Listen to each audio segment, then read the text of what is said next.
Last लेक्चरला आपण amplitude, period and frequency of simple harmonic motion बघितलेलं होतं. त्याच्यामध्ये आपण डेफिनेशन बघितलेले आहेत. त्याच्यानंतर अँप्लिट्यूड, फ्रिक्वेन्सी आणि पिरियड याच्यासाठी जे फॉर्म्युले आहेत ते आपण इथे स्टडी केलेले. Now next point is reference circle method or it is also called projection method. याला प्रोजेक्शन मेथड किंवा रेफरन्स सर्कल किंवा आणखी एक नाव आहे SHM is a projection of UCM along any diameter. तर इथे आपल्याला हे रेफरन्स सर्कल मेथड म्हणजे काय बघायचंय. तर समजा आपण एक रॉड घेतला, हा एक रॉड आपण कन्सिडर केलेला आहे आणि हा रॉड आपण काय करतोय तर या सर्कलच्या अलॉंग रोटेट करतो.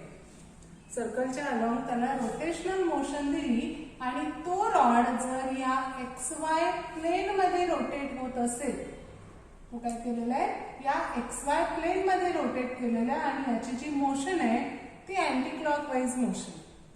आता काय करणार आहे आपण, जर समजा इकडून याच्यावरती लाईट इन्सिडेंट केली किंवा इकडून याच्यावरती लाईट इन्सिडेंट केली. आता या बाजूने लाईट इन्सिडेंट केल्यानंतर हा जो रॉड आहे त्या रॉडची जी शॅडो आहे ती शॅडो कुठं पडेल तर या Y ऍक्सिस वरती पडेल. म्हणजेच हा जो टिप आहे म्हणजे या रॉडचं हे जे टिप आहे, टोक आहे, या टोकाची जी शॅडो आहे, जी सावली आहे ती कुठं पडते या पॉइंटच्या ठिकाणी इन्सिडेंट होईल. आता जर आपण हा रोटेट करत असताना काही वेळानं तो इथं जाईल. आता इथं गेला तर त्या रॉडचं जे टिप आहे त्याची शॅडो इथं असेल. जर समजा तो इथं असेल, आता इकडून लाईट जर त्याच्यावरती पडत असेल तर ही जी शॅडो ती इथं असणार आहे. जर तो इथं असेल तर त्याची शॅडो इथं तयार होणार आहे. जर इथं असेल तर याची शॅडो इथं तयार होईल. इथं जर आपण कन्सिडर केलं तर परत याची जी शॅडो आहे ती या लाईन वरती इन्सिडेंट होणार आहे. इथं पार्टिकल असेल तर याची शॅडो ही इथं इन्सिडेंट होणार आहे. इथं असेल तर याची शॅडो इथं इन्सिडेंट होईल. आता हा एक्सपेरिमेंट तुम्ही घरी पण परफॉर्म करू शकता.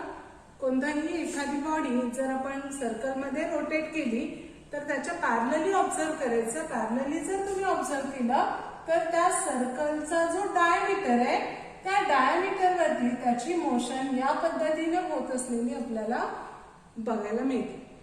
आता इथे हे रेफरन्स सर्कल मेथड म्हणजे काय आहे तर आपण काय केलेलं आहे, हा जो रॉड आहे तो रॉड या सर्कलच्या सर्कम्फरन्स वरती रोटेट केला.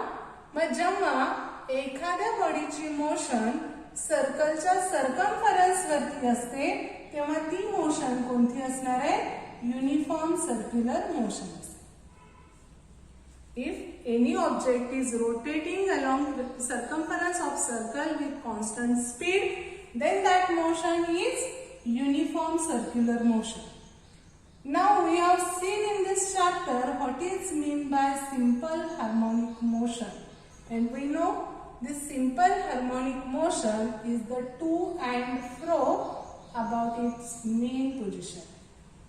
एखाद्या बॉडीची मोशन ही मीन पोझिशनच्या अबाउट जर टू अँड फ्रो असेल तर त्या मोशनला आपण म्हणतो सिंपल हार्मोनिक मोशन. आता या दोन्ही मधलं रिलेशन इथे आपण कन्सिडर करतोय. म्हणजेच या रॉडला आपण काय देतोय तर युनिफॉर्म सर्क्युलर मोशन देतो. आता युनिफॉर्म सर्क्युलर मोशन दिल्यानंतर या रॉडची जी शॅडो आहे म्हणजेच त्याला आपण म्हणणार आहे प्रोजेक्शन.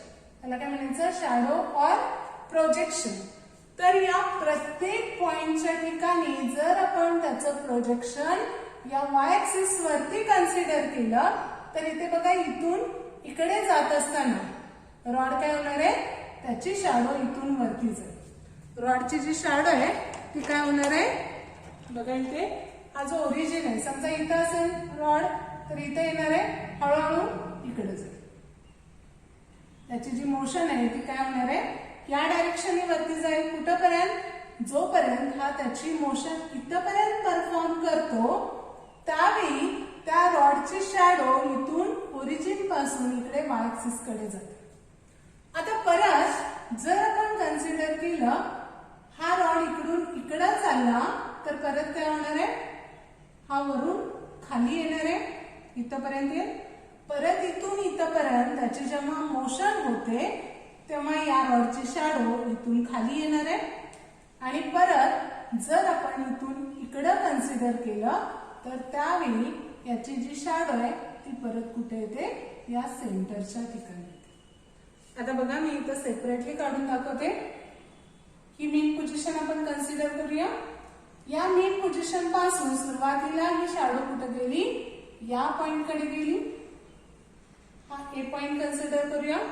इथून परत मेन पोझिशन कडे आली आणि परत इथून खाली कुठपर्यंत गेलेली आहे, या बी पॉइंट पर्यंत गेली आणि परत बी पासून या मेन पोझिशन पर्यंत त्याची शॅडो त्याची मोशन परफॉर्म करते. याचाच अर्थ काय, तर ही मोशन कोणती आहे, तर मेन पोझिशन पासून स्टार्ट झालेली ही अप अँड डाऊन काय होते, त्या पार्टिकलची त्या बॉडीची मोशन होते आणि ए आणि बी ही त्याच्या एक्स्ट्रीम पोझिशन्स असतील व ही मेन पोझिशन असेल. म्हणजेच इथं त्याच्या शॅडोनं त्याच्या प्रोजेक्शननं जी मोशन परफॉर्म केलेली असते ती कोणती असेल, तर सिंपल हार्मोनिक मोशन. आता ही जी लाईन आहे ही लाईन काय रिप्रेझेंट करते, तर त्या सर्कलचा डायमीटर, त्या सर्कलचा काय असणार आहे, डायमीटर रिप्रेझेंट करणार आहे. मग याच्यावरून आपण काय सांगू शकतो, तर जर एखादी body uniform circular motion perform करत असेल तर त्याची जी शॅडो आहे, त्याचं जे प्रोजेक्शन आहे, कोणत्याही डायमीटर वरती जर त्याचं प्रोजेक्शन आपण घेतलं तर ते प्रोजेक्शन म्हणजे सिंपल हार्मोनिक मोशन असेल. लक्षात येते का बघा, युनिफॉर्म सर्क्युलर मोशन करणाऱ्या बॉडीचं प्रोजेक्शन कोणत्याही डायमीटर वरती असेल तर ते सिंपल हार्मोनिक मोशन परफॉर्म करतो. आता हे झालं थेरॉटिकल. आता जर आपल्याला मॅथमॅटिकली हे प्रूव्ह करायचं असेल तर आपल्याला याचे जे इक्वेशन्स आहेत ते इक्वेशन्स कन्सिडर करावे लागतील. आता इथे युनिफॉर्म सर्क्युलर मोशन आणि सिंपल हार्मोनिक मोशन आपण कन्सिडर केली तर सिंपल हार्मोनिक मोशन म्हणजे टू अँड फ्रो मोशन असते. यूसीएम म्हणजे सर्कल वरती होणारी मोशन. आता समजा इथं आपण काय म्हणतोय, ऑन एनी डायमीटर. आता हा जसा डायमीटर आहे तसंच हा पण डायमीटर आहे. आता आपण बघूया या डायमीटर वरती त्याची मोशन ही सिंपल हार्मोनिक असते का. आता समजा हा पॉइंट इथं असेल. आता आपण लाईट ही वरच्या डायरेक्शननी त्याच्यावरती इन्सिडेंट केली. आता इन्सिडेंट केल्यानंतर रॉड इथं असेल तर त्याचं प्रोजेक्शन इथं होणार आहे, इथं गेला की इथं होणार आहे, परत इथं, परत इथं, परत इथं येईल, परत हा इकडे गेला की परत त्याचं प्रोजेक्शन असं होणार आहे, परत इथून इकडे जात असताना त्याचं प्रोजेक्शन या पद्धतीनं असेल, परत इकडे गेला तर त्याचं प्रोजेक्शन असं असेल. आता काय झालं बघा, इथून त्याचं जे प्रोजेक्शन आहे तो पार्टिकल इथून इकडे गेला आणि परत इकडे आला. आता त्याची मोशन ही आपण एक्स्ट्रीम पासून स्टार्ट केलेली आहे. इथं मोशन ही मेन पोझिशन पासून स्टार्ट होते आणि दोन्ही एक्स आणि वाय ऍक्सिस हे त्याचे डायमीटर आहेत आणि या डायमीटर वरती त्या रॉडचं घेतलेलं प्रोजेक्शन हे काय असेल, सिंपल हार्मोनिक मोशनच असेल. म्हणजेच युनिफॉर्म सर्क्युलर मोशन याचं प्रोजेक्शन कोणत्याही डायमीटर वरती सिंपल हार्मोनिक मोशन रिप्रेझेंट करतं. आता हे आपल्याला मॅथमॅटिकली प्रूव्ह करायचंय. आता मॅथमॅटिकली प्रूव्ह करण्यासाठी आपण परत युनिफॉर्म सर्क्युलर मोशन कन्सिडर करणार आहे. आता आपण सिंपल हार्मोनिक मोशन साठीची इक्वेशन्स बघितलेले आहेत. कोणते आहेत इक्वेशन बघा. डिस्प्लेसमेंट साठी x is equal to a sine of omega t plus phi. We have also seen p is equal to a omega square root of a square minus x square, or we have also seen a omega cos of omega t plus phi, and also we have seen acceleration a is equal to minus a omega square sin of omega t plus phi. हे कशासाठी equation बघितलेले आहेत? Velocity, acceleration आणि डिस्प्लेसमेंटचे equation for simple harmonic motion. Simple harmonic motion साठीची जी equation आहेत. आता आपल्याला जर पार्टिकलचं प्रोजेक्शन हे युनिफॉर्म सर्क्युलर मोशन वरती सिंपल हार्मोनिक मोशन रिप्रेझेंट करत असेल तर युनिफॉर्म सर्क्युलर मोशन साठी डिस्प्लेसमेंट, व्हेलॉसिटी आणि ऍक्सेलरेशन याचे इक्वेशन्स आपल्याला हेच मिळायला पाहिजे. आता हे आपल्याला प्रूव्ह करण्यासाठी आपण परत कन्सिडर करणार आहे particle performing uniform circular motion along the circumference of the circle in anti-clockwise direction in the xy plane. इथं हा x ऍक्सिस घेतला, हा y ऍक्सिस. xy प्लेन मध्ये त्या पार्टिकलची circular motion anti clockwise sense मध्ये तो पार्टिकल परफॉर्म करतोय आपण असं कन्सिडर करणार. आता हा झाला ओरिजिन O. आता याच्यावरती सुरुवातीला तो जो पार्टिकल आहे तो आपण कन्सिडर करणार आहे. It is at point PO. POच्या ठिकाणी असं आपण सुरुवातीला कन्सिडर करूया. त्यावेळी त्याचे जे अँग्युलर मोशन आहे, त्याचं जे अँग्युलर डिस्प्लेसमेंट आहे ते आपण कन्सिडर करणार आहे फाय. आता काही वेळानं म्हणजे after time T the particle is here at point P. P पॉइंटच्या ठिकाणी आहे. आता त्याचं जे अँग्युलर डिस्प्लेसमेंट आहे ते आपण इथं घेणार आहे ओमेगा टी. आणि हा total angle after time T हा आपण कन्सिडर केला तो म्हणजे थीटा. हा टोटल अँगल आपण थीटा कन्सिडर केला म्हणजेच या फिगरवरून थीटा इज इक्वल टू राहणार आहे omega t plus phi. Theta is equal to काय असेल? ओमेगा टी प्लस फाय असेल. आता हा जो पार्टिकल आफ्टर टाइम T Pच्या ठिकाणी असेल तर त्याची जी शॅडो आहे, त्याचं जे प्रोजेक्शन आहे या y ऍक्सिस वरती ते या ठिकाणी असेल. त्याचं प्रोजेक्शन डिटरमाइन करण्यासाठी आपण काय करणार आहे? PM याला परपेंडिक्युलर ड्रॉ करणार. इथे काय केलं आपण? PM perpendicular to y axis आपण ड्रॉ केलेलं. आता थीटा इथे आहे ओमेगा टी प्लस फाय. आता हा जो डायमीटर आहे त्याला आपण नाव देऊया FH. आता या FH डायमीटर वरती त्याचं प्रोजेक्शन हे प्रत्येक ठिकाणी कन्सिडर आपण करणार. आता याची रॅडियस जी आहे ती रॅडियस आपण कन्सिडर करणार आहे.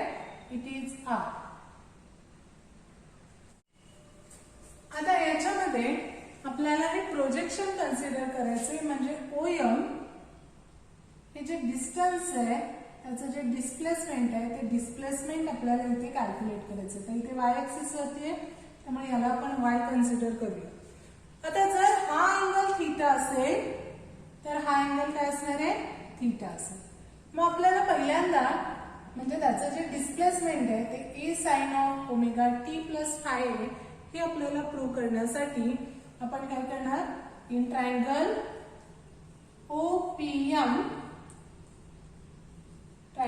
OPM मध्ये what is sine theta? Sine theta काय असेल? Sine theta is equal to opposite side म्हणजे OM आणि हायपोटेन्यूज म्हणजेच इथे काय असेल? OP means we get sine theta is equal to OM upon OP which is equal to. आता OM म्हणजेच काय? Y आहे आणि OP म्हणजेच आपण काय घेतलेलं आहे? R. That is radius of circle. मग याच्यावरून आपल्याला इक्वेशन मिळेल y is equal to R sine theta. आता थीटा प्लेन मध्ये theta is omega t plus phi. That's why we can write here it is R sin of omega t plus phi. And this is nothing but equation of a displacement.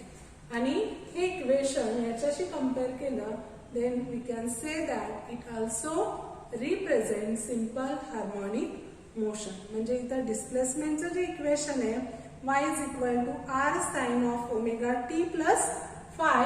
It is also for particle performing simple harmonic motion. मग आता आपल्याला डिस्प्लेसमेंटचं equation तेच मिळालं, म्हणजे same आलं. इथं फक्त a घेतलेलं आहे, त्याच्याऐवजी आपण इथे r कन्सिडर केलेलं आहे. म्हणजे नोटेशन फक्त चेंज झालेलं आहे. इथं डिस्प्लेसमेंट x, इथं y. इथं a म्हणजे आपण घेतो अँप्लिट्यूड, इथं r म्हणजे या सर्कलची रॅडियस असेल. एवढाच फक्त याच्यामध्ये डिफरन्स आहे. बाकी डिस्प्लेसमेंटचं इक्वेशन हे सारखंच आल्यामुळं आपण कन्सिडर करू शकतो projection of UCM is also simple harmonic motion. आता आपल्याला वेलॉसिटीसाठी आणि ऍक्सिलरेशन ह्याचं प्रोजेक्शन कन्सिडर करायचे. तर projection of velocity, projection of velocity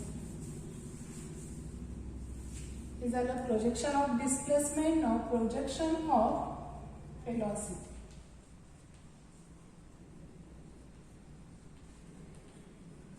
आता वेलॉसिटीचं प्रोजेक्शन म्हणजेच आपल्याला y ऍक्सिस वरती कन्सिडर करावं लागेल. आपल्याला माहिती आहे जेव्हा आपण वेलॉसिटी कन्सिडर करतो ती वेलॉसिटी ज्या ठिकाणी पार्टिकलची पोझिशन असेल त्या ठिकाणी त्या सर्कलला जर आपण टँजंट ड्रॉ केली तर त्याच्या अलॉंग वेलॉसिटीची डायरेक्शन असते. म्हणजे ही झाली वेलॉसिटी फी. आता जर आपण इथं कन्सिडर केलं तर इथं ही जी वेलॉसिटी आहे ती या पद्धतीने आपण ड्रॉ करू शकतो.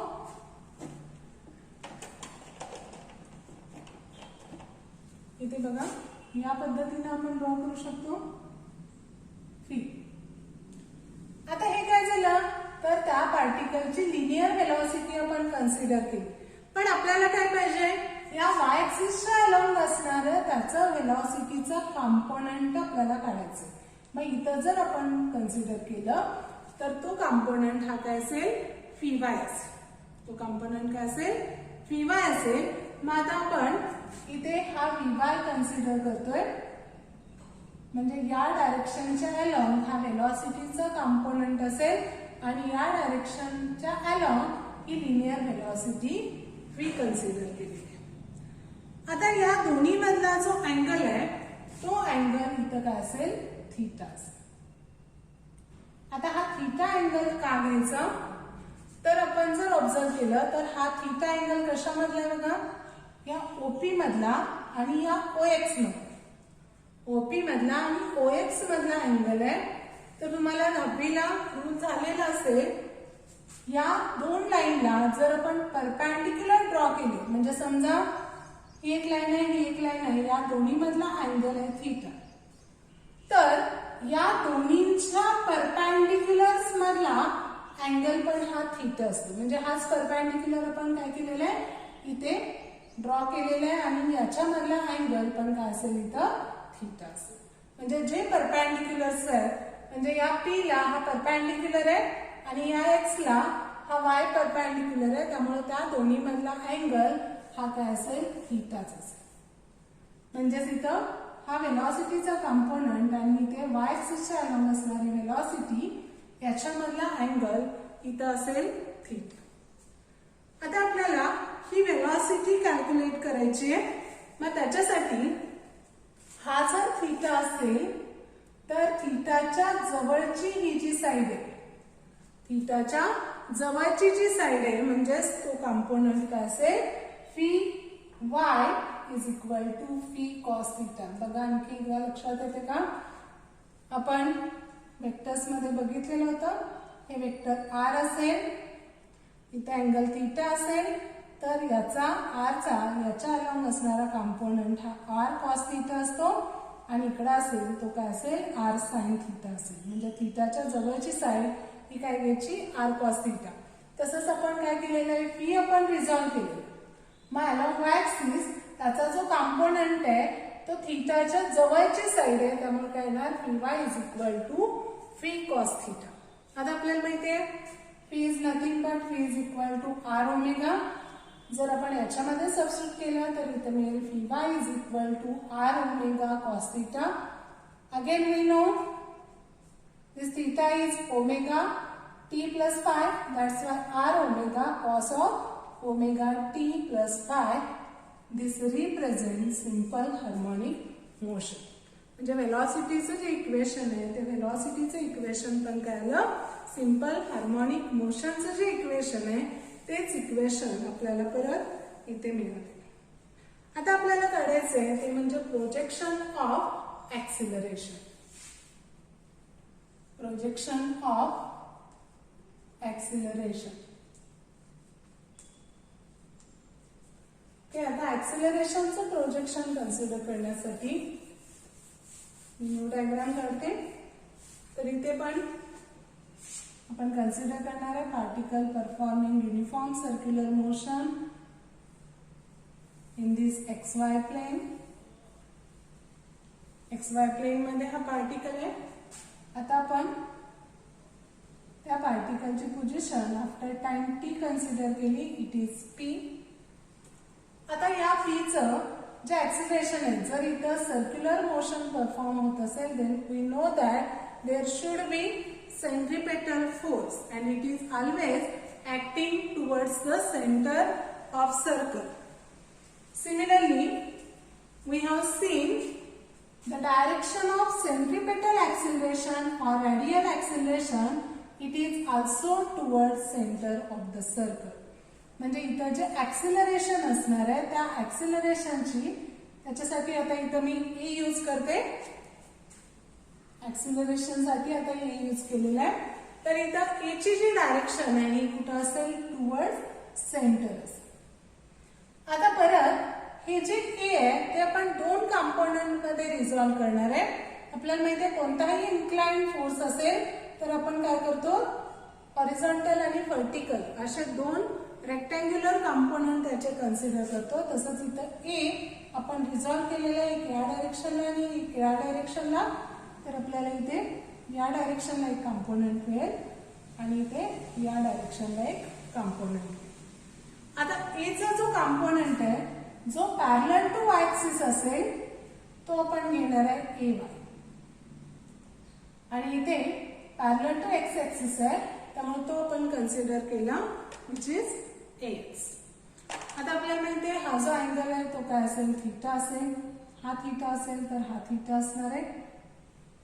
आता ऍक्सिलरेशनचा जो कंपोनंट आहे म्हणजे जे प्रोजेक्शन आहे ऍक्सिलरेशनचं ते कुठं असणार आहे तर अलॉंग वाय ऍक्सिस असेल. कारण इथं आपण शॅडो आणि याचं प्रोजेक्शन कन्सिडर करत असताना इथे कन्सिडर करणार आहे हा ऍक्सिलरेशनचा कंपोनंट असेल which is always directed towards the main position. मग खालच्या डायरेक्शनला, आता जर तो खालच्या डायरेक्शनला असेल तर खालच्या डायरेक्शनला व्हॅल्यूज त्या काय असतात, निगेटिव्ह असतात. म्हणजे याची डायरेक्शन जेव्हा आपण डाऊनवर्ड डायरेक्शनला कन्सिडर करतो त्यावेळी या ऍक्सिलरेशनचा जो कंपोनंट आहे AY इज इक्वल टू, आता हा कसा काढायचा अगोदर ते सांगते. तर इथे बघा आता हा ट्रायंगल आपण कन्सिडर करूया. मी इथे नाव देते NOPN ट्रायंगल OPN. या ट्रायंगल मध्ये what is sine theta here, sine theta is equal to काय ना AY upon A. Sine theta हे काय असणार आहे AY upon A. That's why we can write here AY is equal to A sine theta. AY हे काय असेल, AY is equal to A sine theta असेल. आणि आता मी सांगितलं हा AY इथं वाय ऍक्सिसला पॅरलल आहे त्यामुळे इथे पण AY ची व्हॅल्यू ही काय असणार आहे A साइन थीटा असेल. But we consider here negative sign, that is AY is equal to minus A sin theta. We get AY is equal to minus A sin theta, and also we have seen what is acceleration, that is A is equal to minus R omega square. आपल्याला माहिती आहे हा formula आपण बघितलेला आहे uniform circular motion मध्ये, that is A is equal to minus R omega square. That's why if we substitute this formula in this equation we get AY is equal to minus r omega square sine theta. इथे जरी तुम्ही ही equation directly consider केलं तरी ऍक्सेलरेशनची जी value minus r omega square जरी इथे सबस्टिट्यूट केली तरी तुम्हाला ऍक्सेलरेशन हे निगेटिव्ह इथं दाखवता येतं. म्हणजे एवा इज इक्वल टू काय आलं minus r omega square sine theta, और we can write a y is equal to minus r omega square sine of omega t plus phi.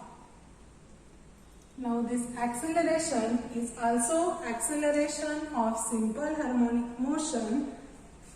That's why from these three, that is projection of displacement, projection of velocity and projection of acceleration, we have proved that this is also linear SHM, that is uniform circular motion. That's a projection है, it also represent uniform, simple harmonic motion.